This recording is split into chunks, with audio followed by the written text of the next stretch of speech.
kişiyə ən çox sevindirən nədir? Yəni ki, gedib qadına bir də bahalı bir saat alsın, qolbaq alsın, ya da ki, sep alsın və onu gəzdirsin özünə. Desin, bu qadınıma bax. Qadın kişinin statusunu göstəricisidir. Kişinin özünə o qədər pul xərcləmir, nəinki qadına. Bu normal bir dinamikadır.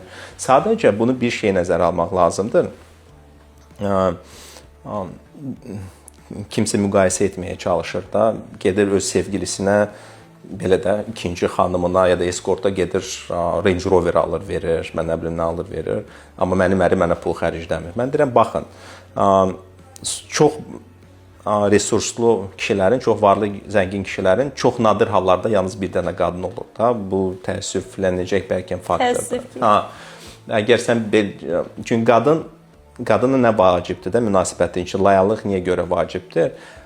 Mən resurslardan məni ayırmasın. Əgər kişinin milyardları varsa və hər qadının öz Bentley'si var, Range Rover'i var, mənə Sibrizli evi varsa, çox da narahat deyil. Yəni ki, mənə də bərabər xərcləyir, başqa nə edirsə etsin, məndə də bu okeydir. Yəni ki, bu reallıqdır. Yox, okey deyil. Yox, reallıqdır, reallıq budur. Varlı insandan boşanan çox qadın tanıyırsınız, öz-özlüyündə, könüllü şəkildə. Bu birdir, amma bu insanlar var dövlətinin 0,1%-ni xərcləyirlər də həmin bu potensial digər qadınlara.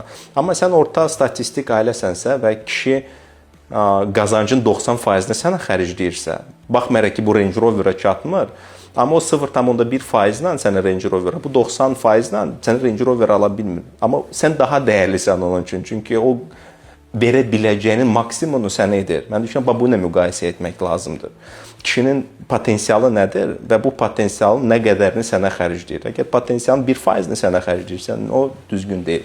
Amma maksimum sənin üçün hər şey etməyə çalışırsan, bax, bu ilə müqayisə etmək lazımdır, daha düzgündür.